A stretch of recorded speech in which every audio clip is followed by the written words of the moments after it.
بسم الله الرحمن الرحيم.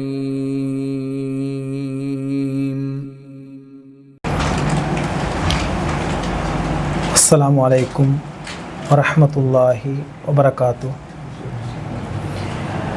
إن الحمد لله نحمده ونستعينه ونستغفره ونعوذ بالله من شرور أنفسنا ومن سيئات أعمالنا من يهده الله فلا مضل له ومن يضلل فلا هادي له أشهد أن لا إله إلا الله وحده لا شريك له وأشهد أن محمدا عبده ورسوله أما بعد. கண்ணியத்திற்கும் மரியாதைக்கும் உரிய எல்லாம் வல்ல அல்லாஹ்வின் அடியார்களே, ஈமானிய பயிற்றுவித்தல் என்ற இந்த வகுப்பிலே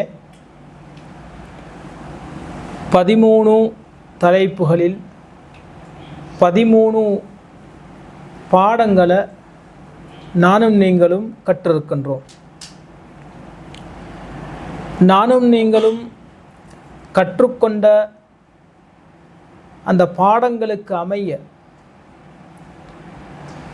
என்னுடைய உங்களுடைய வாழ்க்கை அதற்கு ஒத்ததாக இருக்க வேண்டும் என்பதோடு, அப்படி ஒரு சமூகம் நாம் படித்ததை போன்று வாழ்க்கையில் அமுல்படுத்திய ஒரு சமூகம் இருக்கின்றார்களா, அப்படிப்பட்ட குடும்பங்கள் இருக்கின்றார்களா என்று தேடி பார்த்தால் நபிகள் நாயகம் ஸல்லல்லாஹு அலைஹி வஸல்லம் அவர்களுடைய காலத்தில் பல நபித்தோழர்களை நபித்தோழியர்களை எங்களுக்கு பார்க்கலாம். எனவே இன்றைய இந்த வகுப்பில் நாம் படித்த அந்த பாடங்களுக்கு ஏற்ப வாழ்ந்த ஒரு நபித்தோழருடைய அவருடைய குடும்பம் சார்ந்த செய்திகளை பார்க்க இருக்கின்றோம். அவங்க வாழ்ந்திருக்கிறாங்க, எங்களாலையும் அப்படி வாழ முடியும் என்ற ஒரு உத்வேகம், ஒரு ஆசை எங்களுக்குள்ள வர வேண்டும். நானும் நீங்களும் பார்க்க இருக்கின்ற அந்த குடும்பம் அபூ தல்ஹா உம்மு சுலைம் என்று சொல்லக்கூடிய கணவன் மனைவியாக வாழ்ந்த அந்த குடும்பம் குறித்து. உம்மு சுலைம் ரலியல்லாஹு அன்ஹா அந்த பெண்மணி மாலிக் என்ற ஒருவரை திருமணம் முடித்து அவர் மௌத்தா போயிட்டார். அவருக்கு ஒரு 4-5 குழந்தைகள், அதில் பிரபலியமான ஒரு குழந்தை தான் அனஸ் இப்னு மாலிக் என்றவங்க. அப்போ அவங்க குழந்தைகளோடு விதவையாக வாழ்ந்து கொண்டிருக்கிற அந்த நேரத்தில் இவங்க முடிக்கணும் என்ற ஒரு ஆசை அபூ தல்ஹாவுக்கு இருக்குது. அப்போ அவர் இஸ்லாத்தில் இல்லை. அவர் என்ன செய்கிறாருண்டா, இந்த பெண்மணியை பார்த்து நேரடியாகவே கேட்குறாரு, எனக்கு உங்களை திருமணம் முடிக்கிறதுக்கு ஆசையாக இருக்குது. அப்போ அவர் இணை வைப்பில் இறை நிராகரிப்பில் இருக்கிறார். அவரும் ஒரு பெரிய பணக்காரர், ரொம்ப அழகான ஒருவர், மதீனாவில் ரொம்ப பிரபலியமான ஒரு குடும்பத்தில் இருக்கிற ஒருவர். இந்த பெண்மணி அபூ தல்ஹாவை பார்த்து என்ன சொல்கின்றார்கள் என்றால், வல்லாஹி அல்லாவின் மீது ஆணையாக, யா அபா தல்ஹா மா மிஸ்லுக்க யுரத்து, உங்களை போல ஒருவர் பெண் கேட்டு வந்த சந்தர்ப்பத்தில் மறுக்கவே கூடாது. ஏன்னா நீங்கள் ரொம்ப அழகாகவும் இருக்கிறீங்க, வசதியான குடும்பத்திலையும் இருக்கிறீங்க. ஆனால் வலாக்கின்னக்க ரஜுலுன் காஃபிருன், ஆனால் நீங்கள் ஒரு இறை நிராகரிப்பாளராக இருக்கிறீங்க. வான இம்ராத்துன் முஸ்லிமா, நானும் ஒரு முஸ்லிமான பெண்ணாக இருக்கின்றேன். வலா யஹில்லுலி அன் அத்தஸவ்வஜக், என்னுடைய மார்க்கத்தில் இறை நிராகரிப்பில் இருக்கிற ஒருத்தரை திருமணம் முடிக்கிறதுக்கு அனுமதி இல்லை. வைன் துஸ்லிம், நீங்கள் இஸ்லாத்தை ஏற்றுக்கிட்டீங்கன்னு சொன்னால் ஃபஸாக்க மஹ்ரி, நீங்கள் இஸ்லாத்துக்கு வரக்கூடிய அந்த வருகையையே நான் மகராக பெற்றுக்கொள்கின்றேன் என்று சொல்லிவிட்டு, வமா அஸ்அலுக கைரா, அதை தாண்டி உங்ககிட்ட ஒரு ரூபா நான் கேட்க மாட்டேன். இந்த பெண்ணுடைய இந்த உறுதியை பாருங்கள். விதவையாக இருக்கிறா, 2-3 பிள்ளைங்க இருக்கிறாங்க, வாழ்வாதாரத்துக்கு ரொம்ப கஷ்டப்பட்டுக்கிட்டு இருக்கிறாங்க. வசதியான ஒருவர் வர்றாங்க. வந்த நேரத்திலையும் அவருடைய காசுக்கு பணத்துக்கு ஆசைப்படாமல் நீங்கள் இஸ்லாத்துக்கு வரக்கூடிய அந்த வருகையையே நான் மகராக பெற்றுக்கொள்கின்றேன் என்று சொன்னால் அந்த தைரியம் இருக்குது. நாங்கள் ஆரம்பத்தில் பார்த்தோம் இல்லை, ஈமான் வந்தால் ஒட்டுமொத்த உடம்பையும் மனசையும் அந்த ஈமான் ஆளும் என்று சொல்லி அந்த பெண்ணுடைய உணர்வுகளை ஈமான் ஆளுது பாருங்க. உலக ஆசையை கொண்டு வந்து முன்னாடி வைக்க இல்லை, வாழ்வாதாரத்தில் கஷ்டத்தை கொண்டு வந்து முன்னாடி வைக்க இல்லை, வசதியான ஒரு குடும்பத்தில் அழகான ஒருத்தர் வசதியான ஒரு வாழ்க்கையை வாழலாம் என்று ஒருத்தர் வர்றாரு, அதை முன்னாடி வைக்க இல்லை. நீங்கள் இஸ்லாத்துக்கு வாங்க, வரக்கூடிய அந்த வருகையையே நான் மகராக பெற்றுக்கொள்கின்றேன், அப்படி வந்தீங்கன்னா நான் கல்யாணம் முடிக்கிறேன் அப்படின்னு அந்த பெண்மணி சொல்ல, இந்த பெண்ணை திருமணம் முடிக்க வேண்டும் என்பதற்காக வேண்டிய இஸ்லாத்துக்கு வந்த ஒருவர் தான் அபூ தல்ஹா ரலியல்லாஹு அன்ஹு. அவங்க இஸ்லாத்துக்கு வர்றாங்க, வந்து திருமணம் முடிக்கிறாங்க. அந்த ஹதீஸை அறிவிக்கக்கூடிய நபித்தோர்கள் சொல்கின்றார், ஃபமா சமிஅத்து பிம்ரஅத்தின் கத்து கானத் அக்ரம மஹ்ரன், இப்படி ஒரு மஹ்ர இஸ்லாமிய வரலாற்றிலேயே நாம் பார்த்ததில்லை. யாராவது இருந்தால் வந்து காசை பணத்தை தங்கத்தை வைரத்தை தான் கேட்பாங்க, நீங்கள் இஸ்லாத்துக்கு வாங்க அதையே நான் மகராக பெற்றுக்கொள்கின்றேன் என்று கேட்ட முதல் ஆளாக இந்த பெண்மணியை நான் பார்க்கின்றேன் என்று அந்த ஹதீஸை அறிவிக்கக்கூடிய நபித்தோழர் சொல்கின்றதை பார்க்கலாம். அபூ தல்ஹா இஸ்லாத்துக்கு வருகின்றார், இந்த பெண்ணை திருமணம் முடிக்க வேண்டும் என்பதற்காகவே வருகின்றதை பார்க்கலாம். அப்போ அபூ தல்ஹா ரலியல்லாஹு அன்ஹு அவங்க இஸ்லாத்துக்கு வந்த சம்பவம் இதுதான். இதில் எங்களுக்கு எவ்வளோ படிப்பினை இருக்குதுன்னு பாருங்கள். இவ்வளோக்கும் இது இஸ்லாமிய ஆரம்ப காலத்தில் நடந்தது.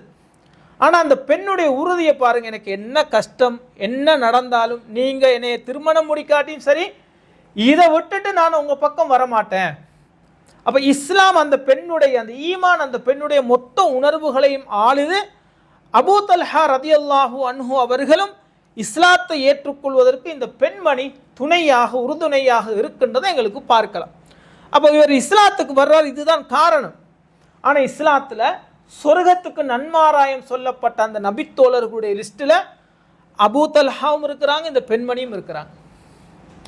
வந்தது இஸ்லாத்துக்கு வந்து இந்த பெண்ணை திருமணம் முடிக்கணும் என்றதுக்காக. ஏனென்றா அதுக்கு பிறகு இவங்களுடைய வாழ்க்கையை நீங்கள் பார்த்தீங்கன்னா அல்லாஹ்வுக்காக வேண்டிய சகல முடிவுகளையும் சகல தீர்மானங்களையும் சகல நொடிகளையும் கழித்த ஒரு குடும்பமாக வரலாற்றில் எங்களுக்கு பார்க்கலாம். சரி, அதுக்கப்புறம் என்ன நடக்குது இவங்களுடைய வரலாற்றில்? அதுக்கப்புறம் ரசூல் ஸல்லல்லாஹு அலைஹி வஸல்லம் அவர்கள் மீது வைத்த அந்த அன்பும் பாசமும். அபூ தல்ஹாவை பற்றி ஒரு சஹாபி சொல்கின்றார், அல்லாஹ்வுடைய தூதருடைய மரணத்துக்கு பின்னாடி அவர் 2 பெருநாள் இருக்குது இல்லை, நோன்பு பெருநாள் ஹஜ்ஜு பெருநாள், இதை தவிர மற்ற எல்லா நாளும் நோன்பு நோக்கக்கூடியவராக இருந்தா. ஏனென்னா அல்லாஹ்வுடைய தூதருடைய இருந்த எல்லா காலத்திலையும் அந்த நோன்புல யுத்தத்தில் கலந்து கொண்ட ஒருவராக இருந்தார். ரசூலுல்லாஹ் உசுரோடு இருக்கிற சந்தர்ப்பத்தில் எல்லா யுத்தங்கள்லையும் ரமலானுடைய மாதங்களில் கலந்து கொண்ட ஒருவர், அவருக்கு நோன்பு பிடிக்க கிடைக்க இல்லை. ரசூலுல்லாஹ்வுடைய மரணத்துக்கு பின்னாடி நோன்பு பெருநாள் ஹஜ்ஜு பெருநாளை தவிர மற்ற எல்லா நாளையும் நோன்பு பிடிக்கக்கூடிய ஒருவராக அபூ தல்ஹா இருந்தாங்கன்றதை எங்களுக்கு பார்க்கலாம். உஹத் யுத்தம் முஸ்லீம்கள் ஒரு கட்டத்தில் ஆட்டி போட்ட ஒரு யுத்தம். ரசூல் ஸல்லல்லாஹு அலைஹி வஸல்லம் அவங்க தனியாக நிற்கிறாங்க. அந்த நேரத்தில் அபூ தல்ஹா ரலியல்லாஹு அன்ஹு அவங்க முன்னாடி வந்து ரசூலுல்லாஹ்வுக்கு முன்னாடி வந்து யுத்தம் செஞ்சுக்கிட்டு இருக்கிறாங்க. ரசூலுல்லாஹ் அப்பப்போ கொஞ்சம் எட்டி பார்க்குறாங்க, என்ன நடக்குது, வேறு யாராவது இருக்கிறாங்களா. ஏன்னா இவர் நல்லா ஈட்டி எறிகிறதுல ரொம்ப தேர்ச்சி பெற்றவர், அதே நேரத்தில் ரொம்ப இழுத்து ஈட்டி அனுப்புவார். அப்படி அனுப்புகிற நேரத்தில் 1-2 உடஞ்சிச்சும் கூட. ரசூலுல்லாஹ் மற்றவங்களுக்கு அழைப்பு விடுக்கிறாங்க, இருந்தால் போடுங்க, இவர் என்னை ரசூலுல்லாஹ்வுக்கு முன்னாடி இவர் தான் இருக்கிறார். அப்போ அந்த நேரத்தில் அவர் எட்டி பார்க்கும்போது அபூ தல்ஹா சொல்கின்றார், வல்லாஹி யா ரசூல் யா நபி அல்லாஹ் பி அபி அன்த வ உம்மி, என்னுடைய தாயும் தந்தையும் உங்களுக்கு அர்ப்பணமாகட்டும், தயவு செய்து நீங்கள் எட்டி பார்க்காதீங்க. சஹமும் மின் சிஹாமி, அந்த அம்புகளில் ஒரு அம்பு உங்கள் மேலே வந்து படுறதுக்கு வாய்ப்பு இருக்குது, உங்கள் உசுருக்கு ஆபத்து வரக்கூடும், நீங்கள் எட்டி பார்க்காதீங்க யார சொல்லலாம், என்னுடைய நெஞ்சை வந்து நீங்கள் கவர் பண்ணிக்கிட்டு பின்னாடி நில்லுங்க என்று சொல்லி அபூ தல்ஹா ரலியல்லாஹு அன்ஹு அவர்கள் தன்னுடைய உயிரை அற்பமாக துச்சமாக மதித்து அல்லாஹ்வுடைய தூதரை நேசித்த ஒரு சமூகத்தை அன்றைக்கே எங்களுக்கு பார்க்கலாம். நாங்கள் அன்றைக்கு பார்த்தோமா இல்லையா? தன்னுடைய உயிரை விட, தன்னுடைய பெற்றோர்களை விட, தன்னுடைய மனைவி குழந்தைகளை விட இந்த உலகத்தில் அல்லாஹ்வும் அல்லாஹ்வுடைய தூதரும் நேசத்துக்குரியவர்களாக இருக்க வேண்டும் என்று, அப்படி நேசத்துக்குரியவர்களாக மனைவியை, ஒரு பெண்ணை திருமணம் முடிக்க வேண்டும் என்று இஸ்லாத்துக்கு வந்த ஒரு சஹாபி இடத்துல அவர் களத்தில் நிற்கிறார். என் உசுறு போனாலும் பரவாயில்லை, என்னுடைய உடம்பு எத்தனை அம்புகளை ஏற்றுக்கொண்டாலும் பரவாயில்லை, எனக்கு பின்னாடி இருக்கின்ற ஒட்டுமொத்த இந்த உலகத்தினுடைய தூதருக்கு எதுவும் நடந்துடக்கூடாது, அவரை நான் பாதுகாக்க வேண்டும் என்ற அந்த ஆசை அல்லாவின் மீதும் அல்லாவின் தூதரின் மீது வைத்த அந்த அளவு கடந்த அன்பினுடைய அந்த உச்சகட்டம். யார சொல்லலாம், நீங்க எனக்கு பின்னாடி ஒளிஞ்சுக்கிட்டு இருக்கீங்க. இவர் ஒரு பக்கம். அந்த உஹது யுத்தத்தில் 2 பெண்கள் கலந்து கொள்றாங்க. அதுல ஒன்று ஆயிஷா ரலியல்லாஹு அன்ஹா, இன்னொன்று உம்மு சுலைம் அவருடைய மனைவி. காயப்பட்டவங்களுக்கு அவங்க தான் தண்ணியை கொண்டு வந்து கொடுத்து இருந்தாங்க. அந்த பெண் இருக்கிறாங்க உம்மு சுலைம், ரொம்ப தைரியமான பெண், மதீனா பெண் ஒன்று, ஆனால் ரொம்ப தைரியமான பெண். சில பெண்கள் அப்படி பார்க்கலாம், ரொம்ப அந்த எல்லாத்துலேயும் தைரியம். இப்போ ரசூலுல்லாஹ் கிட்ட வந்து யார் ரசூலுல்லாஹ், பெண்களுக்கும் குளிப்பு கடமையாகுமான்னு கேட்குறாங்க. ரசூலுல்லாஹ்களே வெட்கப்படுறாங்க, அவங்க மார்க்கத்தை படிக்கிறதுக்கு வெட்கப்படவே மாட்டாங்க. அப்போ சொல்கிறாங்க ஆமாண்டு. அது அதனுடைய நிறங்கள் என்னன்றதெல்லாம் கேட்குறாங்க. வெட்கப்படாமல் மார்க்கத்தை படிக்கிறதுக்கு ரொம்ப போல்டான பெண்கள்னு சொல்லுவோம். மார்க்கத்திலையும் அப்படி உறுதி, அல்லாஹ்வுடைய தூதருடைய விஷயத்தில். அதே போல் வந்து இஸ்லாத்துக்கும் அவளால், அந்த பெண்ணால் முடிஞ்ச சகல பங்களிப்பையும் கொடுத்த ஒரு பெண்மணி. ஒரு பக்கம் அபூ தல்ஹா ரலியல்லாஹு அன்ஹு அவங்க, இன்னொரு பக்கம் தன்னுடைய மனைவியும் அந்த யுத்தத்தில் கலந்து கொண்டதை எங்களுக்கு பார்க்கலாம். நாங்கள் பார்த்தோம், தங்களுடைய உயிரை விட அதிகமாக நேசிக்க வேண்டும் அந்த நேசம் அந்த சஹாபாக்கள் கிட்ட இருந்துச்சு. என்ன ஆச்சரியம் என்றா, இஸ்லாத்துக்கு வந்தது ஒரு பெண்ணை திருமணம் முடிப்பதற்கு வந்தவரிடத்தில் இவ்வளவு அன்பு, இவ்வளவு பாசம் தூதர் இடத்துலையா, அவ்வளவுக்கு தூதர் அவர்களுக்கு கவர்ந்தவர்களாக இருந்தது எங்களுக்கு வரலாற்றில் பார்க்கலாம். இது 2வது. 3வது, அபூ தல்ஹா ரலியல்லாஹு அன்ஹு அவங்களுக்கு இருந்தாங்க உமேர் என்று சொல்லி ஒரு புள்ளை உண்டு. அந்த புள்ளை என்ன செய்துன்னு சொன்னால் மௌத்தா போகுது. ஆனால் அவர் ஊரில் இல்லை, அவர் ஊருக்கு வெளியே இருக்கிறாங்க. நாங்கள் இது அங்கங்கே கேள்விப்பட்ட சம்பவங்கள் தான். ஆனால் இது மொத்தமாக ஒரு குடும்பத்தினுடைய சம்பவம். இது எல்லாமே ஒரு குடும்பத்தில் நடந்த சம்பவம். ஊரில் இல்லை, ஊர்லேருந்து வர்றாரு, வந்தால் கேட்குறாங்க, பிள்ளைக்கு உடம்பு சரியில்லாமல் இருந்துச்சு, இப்போ எப்படி நல்லமா? ஓ, அவர் அவரை பாட்டில் தூங்குறாரு, நிம்மதியாக இருக்கிறாரு. அப்போ அந்த பெண்மணி அந்த இரவில் கணவனோட சந்தோஷமாக மகிழ்ச்சியாக இருந்து காலையில் எழும்பி பக்குவமாக, உங்களுக்கு ஒரு அமானிதம் தந்து அதை நீங்கள் திருப்பி கொடுக்கத்தானவனும், அல்லாஹ் தந்த அமானிதம், புள்ள மௌத்தா போயிட்டாங்க. இவங்களுக்கு கோபம் வந்து ரசூலுல்லாஹ்கிட்ட போய் சுபோத் வந்துட்டு சொல்கிறாங்க, யார் ரசூலுல்லாஹ், புள்ள மௌத்தா போயிடுச்சு, மனைவி இப்படியெல்லாம் என்னோட நடந்துக்கிட்டாங்க. அப்போ ரசூலுல்லாஹ் லஅல்லாஹ் ஐயுபாரிக லகுமா ஃபீ லைலத்திகுமா, அபூ தல்ஹாவே, நேற்று இரவு உங்கள் மனைவி உங்களோட நடந்து கொண்டது இருக்குதே, உங்கள் 2 பேருக்கும் அல்லாஹ் பரக்கத்து செய்வானாக, நேற்று இரவு உங்களுடைய அந்த உறவுல அல்லாஹ் பரக்கத்து செய்வானாக என்று ரசூலுல்லாஹ் துவா கேட்குறாங்க. அதுக்கப்புறம் 9 பிள்ளைங்க கிடைக்குது. 9 பேரும் குர்ஆனை மனப்பாடம் செய்து ஓதி கொண்டு இருந்தார்கள் என்று அது ஹதீஸுடைய கடைசியில் வரும். இதில் என்ன நாங்கள் படிக்க வேண்டிய பாடம் என்ன சொன்னால், முதலாவது பாடம் ரசூலுல்லாஹ் சொல்கிறாங்க, ஒரு சாலிஹான பெண்ணுடைய குணங்களை சொல்கிறாங்க. என்ன? அந்த மாப்பிள்ளையை பார்த்தா அவள் சந்தோஷப்படுத்துவாள்னு சொல்லி. இதா நதரஹா, அவளை நீங்கள் பார்த்தீங்கன்னு, உங்களோட மனைவியை நீங்கள் பார்த்தா அவள் உங்களை சந்தோஷப்படுத்துவாங்க. பயணத்தில் கவலையோட அல்ல டயர்டோட வீட்டுக்கு வர்றாரு, புள்ளோட யோசனையில் வர்றாரு, வந்தவருக்கு பிள்ளையும் மௌத்தா போன தகவலை சொன்னால் டயர்டோட இன்னும் டென்ஷன் ஆகிடுவார்னு சொல்லி வந்தவரை சிரித்த முகத்தோட அல்லாஹ்வுடைய தூதருடைய போதனையை முன்னாடி வைக்கிறாங்க. நாங்கள் பார்த்தோம் இல்லை, மூமினானவர்கள், அல்லாஹ்வுக்கும் தூதருக்கும் கட்டுப்பட்டவர்கள், அல்லாஹ்வுடைய வார்த்தைக்கு தூதருடைய வார்த்தைக்கு அவர்கள் கட்டுப்படுவார்கள் என்று அந்த பெண்ணை எங்களுக்கு பார்க்கலாம். நபி அவர்கள் சொன்னார்கள், கணவனை இவ்வாறு மகிழ்ச்சியாக சந்தோஷமாக வைத்துக் கொள்ள வேண்டும் என்று. வந்த கணவனை சிரித்த முகத்தோடு வரவேற்று அந்த இரவு கணவனை சந்தோஷப்படுத்தி, அப்படி சந்தோஷத்தோடு இருக்கிறதுக்கு ஒரு பெண்ணுக்கு, ஒரு ஆணுக்கு முடியும். நாங்களாம் கொஞ்சம் தைரியம், ஒரு ஆம்பளைக்கு முடியும், ஒரு பெண்ணுக்கு முடியுமா? முடியும். அப்படி வாழ்ந்தார்கள். கவலை, உச்சகட்ட கவலை தான் சொந்த மகன் மௌத்தா போகிறது, ஒரு புள்ள மௌத்தா போகிறது கவலையின் உச்சகட்டம். அந்த கவலையை ஈமானால கட்டுப்படுத்தி அந்த உணர்வை வந்து கண்ட்ரோல் பண்ணி தன் கணவனுக்காக, தூதருடைய போதனைக்காக, இஸ்லாத்துக்காக அந்த பெண் நடந்து கொள்கின்றார் பாருங்க. அதுதான் ஈமான். இந்த ஈமான் வந்து உணர்வுகளை கட்டுப்படுத்துது, மனிதனுடைய உணர்வுகளை கட்டுப்படுத்துது. அந்த உச்சகட்ட கவலையை ஈமான் கட்டுப்படுத்தி ஈமானை கொண்டு வந்து முன்வைக்கிறாங்க. முன்வைத்து ஒரு சிறந்த முன்மாதிரி உள்ள பெண்ணாக அந்த பெண் நடந்து கொள்கின்றதை பார்க்கலாம். இந்த முன்மாதிரிகள் தான் என்னிடத்துல உங்களிடத்துல வர வேண்டும். இன்னைக்கு எத்தனையோ குடும்பங்கள் வந்து ஃபோன் போட்டு சண்டை போடுறதை பார்க்கலாம், அல்லது வந்த இவனை ஒரு பிடிக்கணும் என்றே ஒரு வெறியோடு இருக்கின்றதை பார்க்கலாம். அப்படி கிடையாது. கணவன் வருகின்றாரா, சந்தோஷப்படுத்தி அவரை சந்தோஷ முகமகிழ்ச்சியோடு அவரை வரவேற்று, 1 வருஷம் 2 வருஷம் வெளிநாட்டிலிருந்து போனால் மட்டும் சந்தோஷத்தோடு முகத்தை சிரிச்ச முகத்தோட வரவேற்கின்றார்கள். அப்படி கிடையாது. டெய்லி ரசூலுல்லாஹ் சொல்லியிருக்க ஒரு மனைவி இப்படியெல்லாம் இருக்கணும் என்று ரசூலுல்லாஹ் சொல்றாங்களா இல்லையா? ஒரு மனிதனுக்கு உலகத்தில் கிடைத்த மிகப்பெரிய பொக்கிஷமே சாலிஹான மனைவி, அவருடைய பண்புகள் தான் அது. அதில் ஒன்று என்ன, கணவன் பார்க்கும் போது அந்த கணவனை சந்தோஷப்படுத்துவாள் என்று அந்த பண்பை நபிகள் நாயகம் ஸல்லல்லாஹு அலைஹி வஸல்லம் அவருடைய காலத்தில் அந்த பெண்ணிடத்தில் அந்த குடும்பத்தில் எங்களுக்கு பார்க்கலாம். அதோட அவர்களுடைய விருந்தோம்பல், அந்த சஹாபி 2 பேருடைய விருந்தோம்பல் இருக்குதே அற்புதம். அப்படி ஒரு விருந்தோம்பல் உலகத்தில் நீங்கள் எங்கேயும் பார்க்க முடியாது. பிரபலியமாக நாங்கள் கேள்விப்பட்ட சம்பவம் தான். ரசூலுல்லாஹ் வீட்டுக்கு ரசூலுல்லாஹ் அந்த சபைக்கு ஒரு விருந்தாளி வர்றாங்க. வெளியூர்லேருந்து வந்த ஒருத்தர் ரசூலுல்லாஹ் தங்களுடைய மனைவிமாருடைய வீட்டில் ஏதாச்சும் சாப்பாடு இருக்குதான்னு பார்க்க சொல்கிறாங்க. வந்தவர் சொல்கின்றார், யார் ரசூலல்லாஹ், மா மானா இல்லல் மா, தண்ணியை தவிர வேறு எதுவுமே இல்லை உங்கள் வீட்டில். அப்போ ரசூலுல்லாஹ் கேட்குறாங்க, மை அதும்மு ஓ மை உதைஃபு, இந்த விருந்தாளியை உங்களில் யார் கவனிப்பார், இவருக்கு யார் சாப்பாடு கொடுப்பாங்கன்னு கேட்குறாங்க.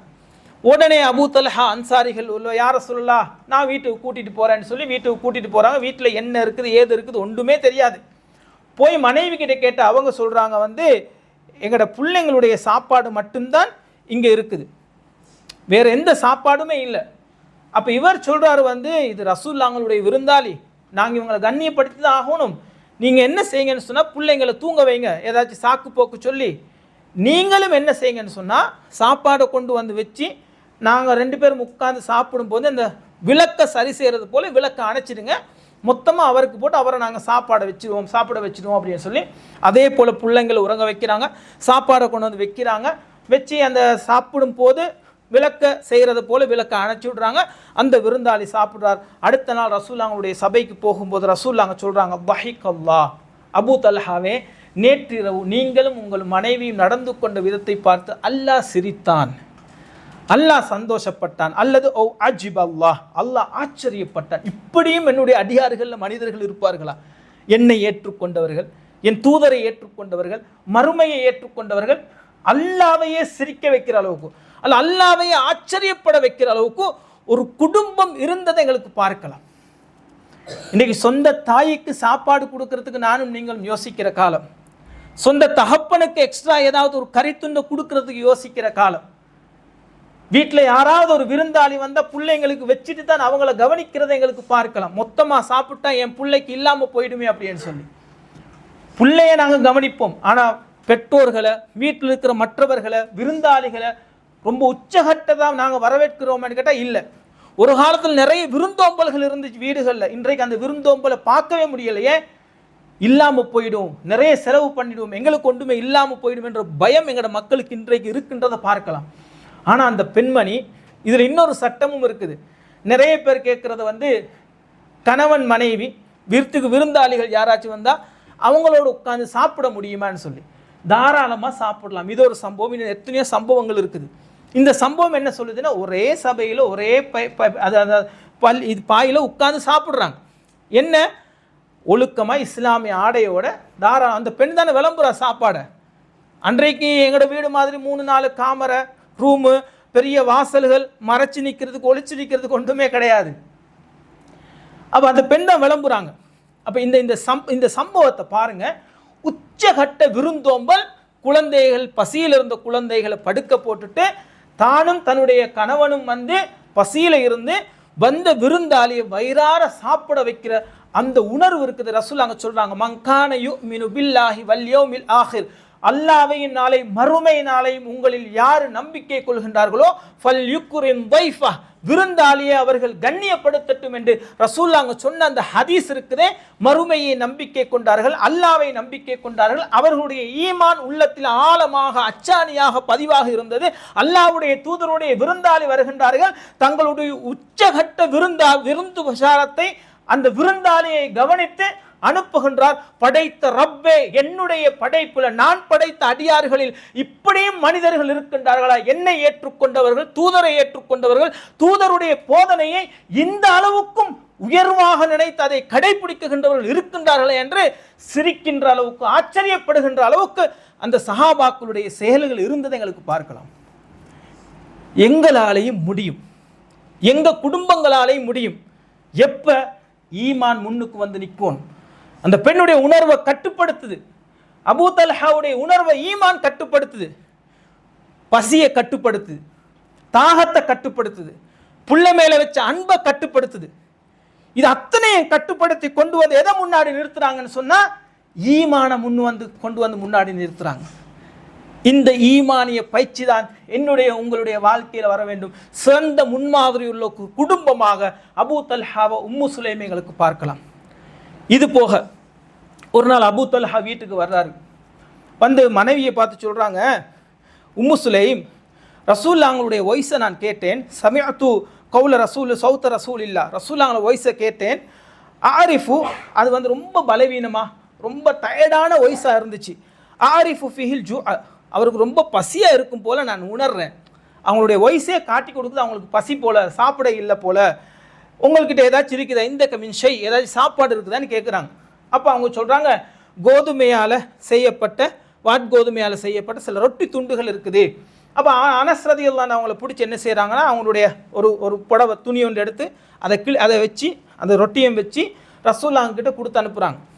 ரசூலுல்லாஹ் அதை பார்த்தோன்னே ரசூலுல்லாஹ் கேட்குறாங்க, வந்து அபூ தல்ஹா கொடுத்து அனுப்பினாரா இந்த சாப்பாடை? அவங்க சொல்கிறாங்க, ஓ யார் ரசூலுல்லாஹ், சரின்னு சொல்லி என்ன செய்கிறாங்கன்னு சொல்லி, சரி அந்த சாப்பாடும் எடுத்து, சரி வாங்க எல்லாரும் கிளம்பி போவோம்னு சொல்லி ரசூலுல்லாஹ்களும் இருந்த சஹாபாக்கள் எல்லாரையும் கிளப்பி கொண்டு இப்போ அபூ தல்ஹாவுடைய வீட்டுக்கு வர்றாங்க. அபூ தல்ஹாவுக்கு என்னடா இது, ரசூலுல்லாஹ்களுக்கு மட்டும் அனுப்பின வீடு, இப்போ ஒரு பெரிய கூட்டத்தையே கூட்டிகிட்டு வர்றாங்களே. ஒய்ஃப் கிட்ட கேட்குறாங்க, ஏதாவது இருக்குதான்னு சொல்லி உம்மு சுலைம் கிட்ட. அவங்க சொல்கிறாங்க, இல்லை வரட்டும் பார்ப்போம், வர்றாங்கல்ல பார்ப்போம் அப்படின்னு. ரசூலுல்லாஹ் வர்றாங்க, வீட்டுக்குள்ளே புகுறாங்க. புகுந்து அந்த ரொட்டி துண்டுகளை பிச்சு பிச்சு போடுறாங்க. நெய்யை எடுத்து தர சொல்கிறாங்க, நெய்யை எடுத்து ஊற்றுறாங்க. அப்போ அபூ தல்ஹாவுக்கு சொல்கிறாங்க, சஹாபாக்களில் கொஞ்சம் பேருக்கு வர சொல்லுங்க அப்படின்னு. ஒரு 10 பேர் வர்றாங்க, வந்து அந்த ரொட்டி துண்டை சாப்பிட்றாங்க, வயிறார சாப்பிட்டு போகிறாங்க. இன்னொரு 10 பேர் வர சொல்கிறாங்க, வயிறார சாப்பிட்டு போகிறாங்க. இன்னொரு 10 பேர் வர சொல்கிறாங்க. அந்த ஹதீஸை அறிவிக்கக்கூடிய நபித்தோழர் சொல்கின்றார், கிட்டத்தட்ட 70 அல்லது 80 நபித்தோழர்கள் அந்த சாப்பாடை சாப்பிட்டார்கள்.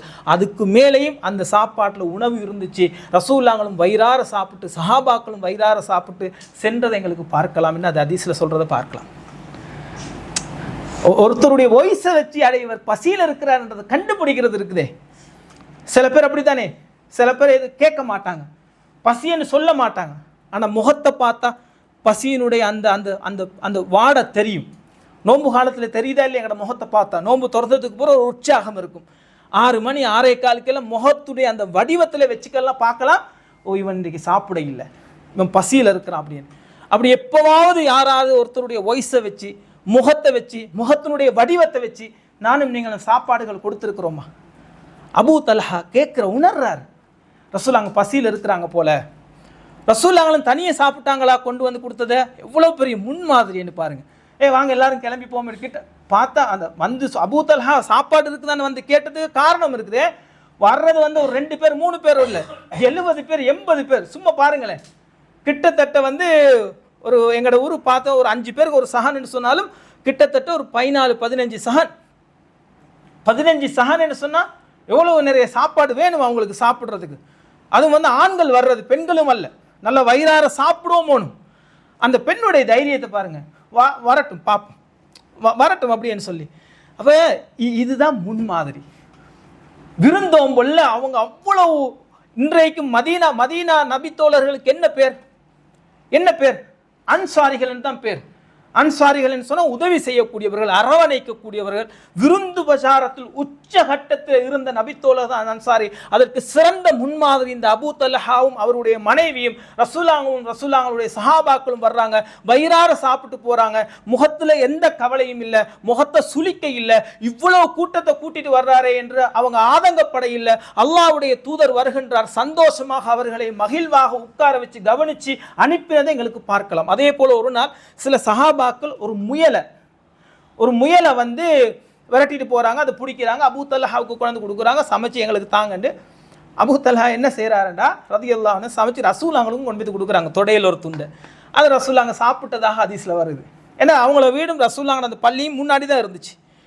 அவ்வளோ இறக்கம் அல்லாஹ்வுடைய தூதரோட. இது எல்லாத்தையும் தாண்டி அந்த விருந்து உபச்சாரம், ஒருத்தரை வந்து கவனிக்கணும், அவரை கையிட்டுடக்கூடாது, பசியில் இருக்கிறார், பாவம், அவருக்கு ஏதாச்சும் கொடுக்கணும் என்று சொல்லி அது அவர்களாகவே உணர்ந்து கொடுக்கறது இருக்குது. கேட்டு வர்றதுன்னு ஒன்று இருக்குது, தானாகவே உணர்ந்து கொடுக்கக்கூடிய அந்த தன்மை, அந்த பண்பு, அந்த குணம், அது ஈமானால வந்தது தான். ஈமான் தான் அந்த உணர்வை கொண்டு வரும். எங்கள் இடத்துலையும் சில பேர் இடத்துல இருக்குது, ஒருத்தன் வந்து பசிக்கு காசு கேட்டால் நாங்கள் 10 ரூபா கொடுக்கணும்னு யோசிக்க போக்கல, சரி எங்கிட்ட தானே இருக்குது, அல்லா தர ஒரு 100 ரூபா கொடுப்போம், நாங்கள் கொடுப்போம். இல்லை, இது எதனால் வருதுன்னு சொன்னால் மறுமையில் அல்லா எனக்கு தருவான், சொர்க்கத்தை தருவான். இந்த உணர்வு இருக்குதானே எங்கிருந்து வருதுன்னா ஈமான் தான் கொண்டு வருது. நானும் நீங்களும் நம்பிக்கை கொண்டிருக்கின்ற அந்த அல்லாஹ், நானும் நீங்களும் நம்பிக்கை கொண்டிருக்கின்ற அந்த மறுமை எங்களுடைய மொத்த உணர்வுகளையும் கட்டுப்படுத்தி இந்த உலகத்தை வந்து காலுக்கு கீழே போட்டு மிதிச்சு மறுமை அல்லாஹ் சொர்க்கம் எனக்கு வேண்டும் என்ற அந்த உணர்வை கொண்டு வந்து வைக்கிறா இல்லையா? இது நானும் நீங்களும் ஏற்றுக்கொண்ட ஈமான் எனக்கும் உங்களுக்கும் தர்றது. இது இந்த குடும்பத்தில் எங்களுக்கு பார்க்கலாம். அதே போல ரொம்ப பிரபலியமான ஒரு சம்பவம், பைருஹா என்ற தோட்டத்தை சதக்காவாக தர்மமாக கொடுத்தது. அதுவும் இந்த அபூ தல்ஹா ரலியல்லாஹு அன்ஹு தான். அல்லாஹ் குர்ஆன்ல ஒரு வசனத்தை இறக்குறான். அந்த தோட்டம் எப்படின்னா பள்ளிக்கு முன்னாடி இருக்கும். அப்பப்போ ரசூலுல்லாஹ் அந்த தோட்டத்துக்கு போய் பேரிச்ச பழங்களை சாப்பிடுவாங்க. அங்கே நல்ல தண்ணி இருக்கும், அந்த தண்ணியை குடிப்பாங்க. அல்லாஹ் லன் தனாலுல் பிர்ர ஹத்தா துன்ஃபிகு மிம்மா துஹிப்பூன், நீங்கள் விரும்புகிறத அல்லாஹ்வுடைய பாதையில் தர்மம் கொடுக்கும் வரைக்கும் நீங்கள் நன்மையை அடைந்து கொள்ள மாட்டீங்க. இந்த வசனத்தை இறக்கினதும் ஓடி வர்றாங்க, யார சொல்லலாம், எனக்கு விருப்பமான அஹப்பு, எனக்கு விருப்பமான தோட்டம், என்னுடைய சொத்துக்களில் இது பைருஹா தோட்டம் தான், இதை நான் உங்களுக்கு அல்லாஹ்வுக்காக வேண்டி தர்றேன் சொல்லிட்டு சொல்ல, அர்ஜூ பிர்ரஹா வதுஹுரஹா இந்தல்லாஹ், நன்மையை எதிர்பார்த்து நான் தரேன், மறுமையில் அல்லாஹ்விடத்தில் எனக்கு இதுக்கான கூலி இருக்கணும், மற்றபடி வேறு எந்த நோக்கமும் இல்லை, யார சொல்ல இதை நீங்கள் வச்சுக்கோங்க அப்படின்னு சொல்லி கொடுக்குறாங்க. அப்போ ரசூலுல்லாஹ் சொல்கிறாங்க அபூ தல்ஹாவை பார்த்து, தாலிக மாலுன் ராபிஹுன், தாலிக்க மாலுன் ராபிஹுன், ஒரு லாபகரமான ஒரு பிஸ்னஸை நீங்கள் பண்ணியிருக்கிறீங்க, நல்ல ப்ராஃபிட் கிடைக்கக்கூடிய, ரசூலுல்லாஹ்வுடைய பேச்சு அப்படி, நல்ல ப்ராஃபிட் உள்ள ஒரு ஒரு ஒரு வியாபாரத்தை, ஒரு பிஸ்னஸை நீங்கள் பண்ணிக்கிறீங்க சொல்லிட்டு ரசூலுல்லாஹ் அபூ தல்ஹாவை பார்த்து, அபூ தல்ஹாவை இதை நீங்களே உங்கள் கையாலேயே உங்களோட நெருங்கிய உறவினர்களுக்கு இதை பங்கு போட்டு கொடுங்க, இந்த சொத்தை, இந்த இடத்த அப்படின்னு சொல்லவும் அவருடைய நெருங்கிய உறவினர்களுக்கு பங்கு போட்டு கொடுத்ததாக எங்களுக்கு வரலாற்றிலே பார்க்கலாம். அதே போல் ரசூலுல்லாஹ்களும் சஹாபாக்களும் மக்காவில் இருந்து வெறும் கையோடு மதீனாவுக்கு வந்த நேரத்தில் ஒவ்வொருத்தரும் அவங்க முடிஞ்சதை கொடுத்தாங்க. உம்மு சுலைம் அபூ தல்ஹாவுடைய மனைவி சில பேரித்தம் மரங்களை கொடுக்குறாங்க, நீங்கள் அறுவடை செய்து இதில் வரக்கூடிய பேரித்தம் பழங்களை நீங்கள் சாப்பிடுங்க அப்படின்னு சொல்லி தர்மத்தில் அள்ளி கொடுக்கக்கூடியவங்களாக இருந்தாங்க. கஞ்சத்தனம் கொஞ்சமும் அவர்களிடத்தில் இல்லை. இந்த குடும்பத்தை பார்த்து அல்லாஹ் ஒரு வசனத்தை இறக்குகின்றான், வயுசிரூன அலா அன்ஃபுஸிஹிம் வலவ் கான பிஹிம் ஹஸாஸா, அவர்களுக்கு தேவை இருந்த போதிலும் அடுத்தவர்களுக்கு அவர்கள் கொடுத்து உதவினார்கள், அடுத்தவர்களை முற்படுத்தினார்கள். வமையூக ஷுஹ நஃப்ஸிஹி ஃபஉலாயிக ஹுமுல் முஃப்லிஹூன், எவர் கஞ்சத்தனத்திலிருந்து தன்னை பாதுகாத்துக் கொள்கின்றார்களோ அவர்கள் தான் வெற்றியாளர்கள், ஜெயம் பெற்றவர்கள் என்று இந்த குடும்பம் நடந்து கொண்ட விதம், இந்த குடும்பத்தினுடைய விருந்துபச்சாரம், இந்த குடும்பத்தினுடைய தான தர்மங்கள், அதை முன்னிறுத்து அல்லாஹ் இறக்கிய வசனம் தான் அந்த வசனம், யார் கஞ்சத்தனத்திலிருந்து தங்களை பாதுகாத்துக் கொள்கின்றார்களோ அவர்கள் வெற்றியாளர்கள் என்று இந்த குடும்பத்தை சிலாஹித்து திருமறை குர்ஆன் அல்லாஹ் பேசுகின்றதையும் பார்க்கலாம். இன்னும் ஏராளமான செய்திகள் இந்த குடும்பத்தோடு சம்பந்தப்பட்டது இருக்குது. நாங்கள் அங்கங்கே கேட்ட சம்பவங்கள் எல்லாமே இந்த 2 பேரோட சம்பந்தப்பட்டது. ஒரு குடும்பத்துக்கு இப்படி வாழ முடியும் என்று சொன்னால் வாழலாம். நாங்களும் அல்லாஹ்வை ஏற்றுக்கொண்டிருக்கிறோம், நாங்களும் மறுமையை ஏற்றுக்கொண்டிருக்கின்றோம்.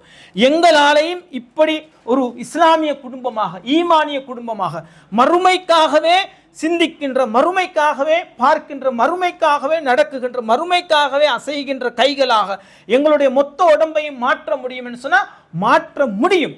ஆனால் ஈமான் ஆழமாக, அழகாக, உண்மையாகவே எங்களோட உள்ளத்தில் பதியும் என்று சொன்னால் நிச்சயமாக எங்களாலே முடியும். சகலத்திலையும் ஈமானை கொண்டு வந்து முன்னிறுத்துகின்ற போது எங்களுடைய உணர்வுகளை, எங்களுடைய ஆசைகளை அந்த ஈமான் கண்ட்ரோல் பண்ணணும். அப்படி கண்ட்ரோல் பண்ணினோமே ஆனால் நிச்சயம் மறுமைக்குண்டான உண்மையான விசுவாசிகளாக, மூமின்களாக எப்படி அபூ தல்ஹாவும் உம்மு சுலைம் இருந்தார்களோ, அவர்களுடைய குடும்பம் இருந்துச்சோ, அதே போல எங்களுடைய குடும்பங்களையும் எங்களுக்கு அமைத்துக் கொள்ளலாம். எனவே இந்த ஈமானுடைய பாடங்களை படிப்பதனுடைய உச்சகட்ட உயரிய நோக்கம் என்னன்னு சொன்னால், இந்த நபித்தோழர்கள் எப்படி ஈமானோடு அந்த உணர்வோடு இந்த உலகத்தில் வாழ்ந்தார்களோ அதே உணர்வுகளோடு அதே ஈமானோடு உணர்வுகளை கட்டுப்படுத்தி நானும் நீங்களும் எங்களுடைய குடும்பங்களும் வாழ வேண்டும் என்பது. எனவே நாங்கள் இதற்கு முன்னாடி படித்த அந்த 13 பாடங்களுக்கு ஒத்ததாக ஒரு குடும்பமே வாழ்ந்த அந்த வரலாறுகளை எங்களுக்கு வரலாற்றில் பார்க்கலாம், ஹதீஸில் எங்களுக்கு பார்க்கலாம். எங்களுடைய வாழ்க்கை அப்படி அமைத்து கொள்வோமே ஆனால் மறுமைக்குண்டான சொர்க்கத்துக்குரியவர்களாக எனக்கும் உங்களுக்கும் மாறலாம். எனவே இனி வரக்கூடிய காலங்கள்லையும் ஈமானோடு சம்பந்தப்பட்ட பயிற்றுவித்தல் சம்பந்தப்பட்ட அந்த பாடங்களை தான் ஒவ்வொன்றாக பார்க்க இருக்கின்றோம். எடக்கெட இந்த மாதிரி நாங்கள் படித்த பாடங்களை மொத்தமாக நபித்தோழர்களுடைய வாழ்க்கையில் எங்களுக்கு பார்க்க முடியுமான சில செய்திகளை சொல்லி அவைகளை படிப்பினையாக எடுத்து அவர்களை போல வாழ்வதற்கு நானும் நீங்களும் முயற்சி செய்ய வேண்டும் என்ற வகுப்புகளும் வரும். இன்ஷா அல்லாஹ் ஈமானிய பயிற்றுவித்தல் என்ற பாடத்தில் நாளைய வகுப்பில் இன்னொரு தலைப்பில் நாங்கள் பார்ப்போம். அல்லாஹ் ஈமானை முழுமையாக உள்வாங்கி நம்முடைய உணர்வுகளை ஈமான் கண்ட்ரோல் பண்ணக்கூடிய கட்டுப்படுத்தக்கூடிய உண்மையான விசுவாசிகளாக இந்த உலகத்தில் வாழ்ந்து மறுமையில் சொர்க்கத்துக்குரியவர்களாக மாறுவதற்கு எனக்கும் உங்களுக்கும் அல்லாஹ் அருள் புரிவானாக. வ ஆখির தஅவானா அனில் ஹம்துலில்லாஹி ரப்பில் ஆலமீன். சுப்ஹானக அல்லாஹும்ம வ பிஹம்திக் அஷ்ஹது அன் லா இலாஹா இல்லா அன்த அஸ்தக்ஃபிருக வ அத்தூபு.